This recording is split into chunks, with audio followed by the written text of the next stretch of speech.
Good evening and welcome to Newsnight. I'm Carlos Mion. I'm Noelle Webster. And I'm J.B. Buno. On Sunday, a blast occurred in Cairo, Egypt, which killed one person and injured 20 others. Today, the Egyptian government announced that they have arrested 3 suspects who they believe are responsible for the attack. The blast occurred in an open-air hotel cafe, which was packed with tourists, so many people are suspecting that tourists were the target. Basically, the people who were injured, the tourists were from Europe. The person who was killed was from France. However, right now, a motive is not known. An investigation is being weighed, and we'll have to wait for more developments on that story. Last night was the 81st Annual Academy Awards, and due to the fact that last year's Oscars had the lowest ratings in Oscars history, they decided to change things up a bit. Instead of hiring a comedian to host it, they hired Hugh Jackman, who ended up being very entertaining and very charming. The highlight, I thought, was the opening number, which he decided to do as a musical. He went through the different films that were nominated for Best Picture this year, and also did a little part about The Dark Knight, which most people thought should have been nominated. Many people also thought that Clint Eastwood's movie Gran Torino should have been nominated, and I personally agree with that. And I also think that Clint Eastwood should have gotten a nod for directing Changeling. But last night's big winner was Slumdog Millionaire, and it took home 8 Academy Awards, including Best Picture. Other top winners were Sean Penn for Best Actor for Milk, and Kate Winslet won Best Actress for The Reader. And picking up on that story, Noelle, Heath Ledger, the late actor who was in his breakthrough role in Brokeback Mountain, was awarded last night Best Supporting Actor for an Oscar. He won for his role portraying the villainous Joker in the movie The Dark Knight, which was considered a Warner Brothers blockbuster hit over this past summer. The award was accepted by his parents and sister, and he died when he was 28 years of age. The quote was, I have to say this is ever so humbling, just being amongst such wonderful people in such a wonderful industry, said his father, Kim Ledger. So Heath Ledger, posthumously winning the Academy Award for Best Supporting Actor for Dark Knight.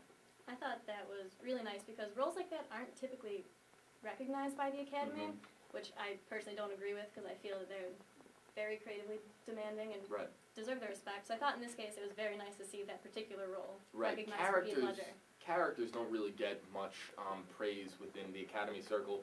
I know a few years ago Johnny Depp was nominated for Best Actor for his work in the first Pirates of the Caribbean film. He was nominated, but he did not win.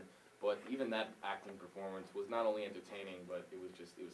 I was going to say, and it's like a whole new thing, and I feel like Johnny Depp doesn't get enough credit either, because he plays a different one in every movie. And Clint Eastwood was a complete snub. Just a snub. That makes me very angry. Yeah, he should have been nominated. Well, we have difficult economic times here in the United States, however, and that has been indicated by the fact that the top 3 auto manufacturers, Ford, Chrysler, and General Motors, have been struggling to basically sell vehicles. People are losing money. They're not buying as many cars. However, the economic crisis is not confined just to the United States. It's actually spreading all over the world. And today, Honda, the Japanese car manufacturer, announced that their CEO will be resigning in June, and he will be replaced by another company executive. And the reason for his resignation has been the fact that not as many people are buying cars. So again, we're seeing the spread of the economic crisis impacting Japan as well. Honda announced today that they saw their quarterly profit for December of 2008 drop by about 90%. This is an unprecedented loss. And again, very difficult time. So they're hoping that by having a change in the leadership in June, be able to turn things around and hopefully start selling more cars. And actually have to wait and see, maybe by June, the stimulus package here in the United States, they're starting to kick in. Maybe things will start to improve. So it's going to be a rough couple of months, but hopefully things will start to turn around soon. Well, if anything can be said about computer hackers, it's that they're innovative. According to security companies, the newest malware twist is an exploit that can compromise a PC when the user opens a PDF file. The infected file triggers a buffer overflow condition that gives attackers complete control over your computer. According to Adobe's advisory, the flaw could be exploited on systems running Microsoft's Windows XP and affects version 9 of Adobe Reader and Acrobat, as well as earlier versions. A patch is coming by March 11th, but until then, you should be very careful as to which PDF files you open. Or switch to a Mac. Or just switch to a Mac, you can do that. But to pick up on Carlos's story just a minute ago, President Obama met with officials today. He met with governors around the country, and he told them that $15 billion from the stimulus package will be distributed to states on Wednesday to help cover the costs of Medicaid programs. Quote from President Obama, still a little strange for me, I'm sorry. By the time most of you get home, money will be waiting to help the 20 million vulnerable Americans. This is not a blank check. These funds are intended to go directly towards helping struggling Americans keep their health care coverage. So Obama keeping true to his word, because there were a lot in the Republican Party that was very critical over if he would keep his word on the stimulus package and making sure that Americans are able to maintain their current health care package that they have right now. So Obama keeping true to his word. Good for him. On the campaign trail, President Obama promised a change in U.S. foreign policy. He also said that he wanted to concentrate on improving U.S. policy toward Latin America. And it's well known that one of the fiercest critics of U.S. policy in Latin America is the president of Venezuela, Hugo Chavez. Chavez has been unapologetic in his criticism of the U.S. over the years. However, it appears that he won't be leaving power anytime soon. Although Chavez has been in power for a decade, last Sunday he held a national referendum basically asking the Venezuelan people if they wanted to amend the Constitution to remove term limits from his office and the office of any other elected officials. And the referendum passed with 54% of eligible voters saying that they approved of removing term limits. So basically what this means is that Chavez will be able to run for re-election when his current term expires in 2012. And actually, as long as he keeps winning elections, he'll be able to stay president as long as he wants to. Now, Chavez has said that he's very pleased with this. He said it is necessary for him to stay in office for an unlimited amount of time in order to implement all of the social changes he wants to put into Venezuela. He's really trying to create a socialist, it's basically his version of socialism. He has a lot of changes that he wants to implement. However, even though his agenda is very ambitious, Venezuela faces a lot of domestic problems. For example, an opposition that's becoming more and more isolated, and also they have the highest rate of inflation in Latin America, more or less 30%. So that's another problem he's going to have to tackle. So we'll wait and see how that plays out. In some other news, so we've all seen the sci-fi movies where man creates a robot and then they end up being able to think for themselves and they end up taking over. But according to a new report, that's not such a far-fetched idea.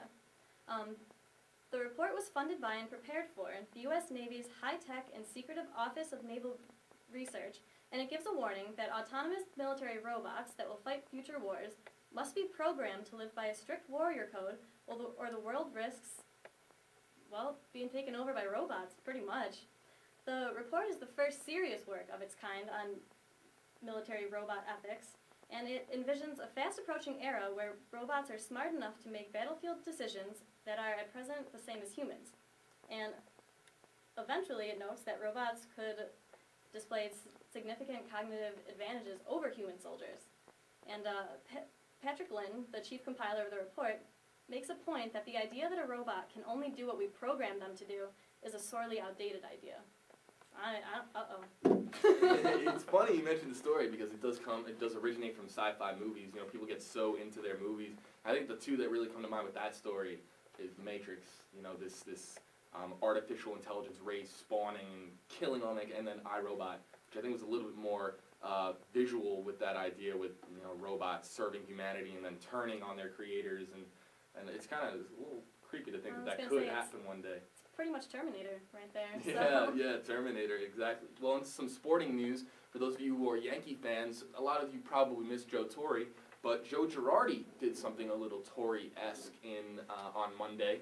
What he decided to do was, you know, there's been a lot of talk with A-Rod and the steroid era, and there's been a lot of, distractions at spring training in Tampa for the New York Yankees, so Joe Girardi decided, to plan a little surprise. Instead of having a full spring training practice on Monday, what they decided to do, Joe Torre took the entire team out to a local billiard parlor, and they had a little pool tournament going. He said he did this to basically relax the team, trying to get their minds off of all the hype with spring training and the steroid era. Veteran catcher Jorge Posada said, it's about really getting together. If I were a young man coming on this trip, it's something that you don't see very often. You get to hang out with veterans and you get to be away from the field. Hopefully we start some relationships here and get going. We've got a lot of young guys, and we need to be on the same page. I think this is going to help us. So, you know, getting away from a little baseball and... I was gonna say, that's nice. But you know what, if I were in Tampa, I don't want to be inside playing pool. I want to be outside in the sun. Oh, that's very 'Cause true. It's awful up here in Albany, but... It's way too cold. Yeah, good for them. And maybe a change of scene might help people kind of relax a little bit, you know, if you Yeah, always see each yeah. other in the same place. I think it's just a kind of great going idea. someplace else. Great idea. I just miss like 80-degree weather and some sun and, you know, being outside throwing around a ball. But that's just me. That's me being a sports geek. So, but also in other sporting news, a little closer to home, at the university at Albany, it was a big weekend for sports. Probably the biggest hype that was generated was the indoor track. The championships were this weekend, hosted here at the University at Albany in Seth Q Arena. The men took it home. Men came in first place. They are your America East Conference champions for indoor track. And the women trying to do the first men's women's sweep in UAlbany history, they fell a little bit short. They came in second place. So, but congratulations to the men's indoor track team for winning the America East Conference championship. In another sport, the men's lacrosse opener was this weekend. A lot of students were a little bit disappointed because it was on Saturday and break was still in effect, and not many students were able to make it out to the event, but you didn't miss that much. It was a heartbreaking loss as they lose to the Denver Pioneers 10-9. I was there at that game for ATV Sports Report covering it, and it was a heartbreaking loss because there's been a lot of hype with the men's lacrosse team, and this one-goal loss certainly stung a little bit. But on the brighter side of UAlbany sports, finally, the men's basketball team has ended their 5-game losing streak. They defeat the University of Maine. They defeated them at home 80-69, huge games from Tim Ambrose and Jarrell Hastings. Be sure to check out Sports Report next week as we're going to have highlights and analysis of those events. Are there any upcoming sporting events that people might be able to attend maybe in the next couple of weeks? Actually, most UAlbany teams are going to be on the road, but keep your eye on UAlbanySports.com. There's going to be a lot of updates.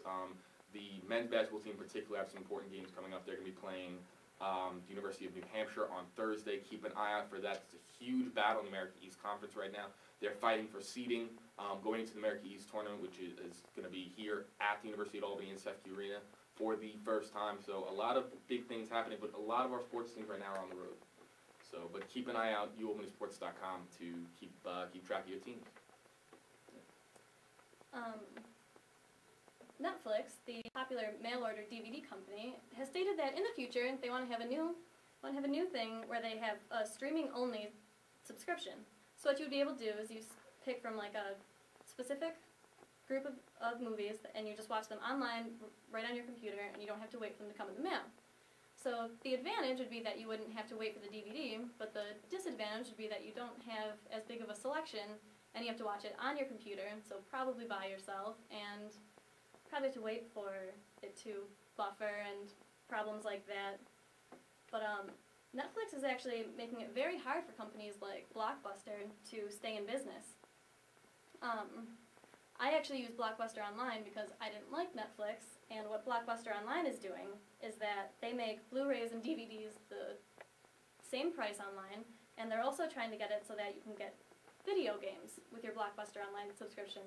And the other feature of Blockbuster Online is that you can take the DVD that they send you in the mail, and you can take it right to the store and you get a free rental. So it's really convenient because you pretty much always have a movie on hand. But I think it's going to be interesting to see which one's actually able to come out on top in this one. I remember growing up as a kid on Long Island and New York City, and there were Blockbusters almost on every block. Now you drive around, you barely see any of them anymore. It's really amazing how the online revolution has, basically changed the way that we watch movies, and we watch television, and video games is too. So a lot of the video game industry has gone through a huge change because now you can download. The mobile gaming, yeah. Mobile gaming, that one's a tough one. there's I know the Nintendo Wii has a downloadable game service right now. Mm-hmm. Xbox and their Xbox Live service, they have a lot of downloadable content. So I really think that that in terms of having the Blockbusters or your local video store, I think that's kind of dying. I think even Best Buy and Circuit City are going to suffer in the future because this online revolution of the content coming to you instead of you going to the content is really going to revolutionize how we watch movies, how we watch television, and things like that. So. Yeah, Circuit City's going out of business and Best Buy's Oh, downsizing a lot. yeah. If anybody out there is looking for a cheap DVD or or a DVD player or anything like that, I think Circuit City, which is in Crossgates Commons, which is across the street from the Crossgates Mall, I believe it's down to 30 to 60% off on everything. So if any of you guys are looking for a deal on a DVD, on a video game, on any equipment that you may need, definitely check it out. I may stop by there and get something.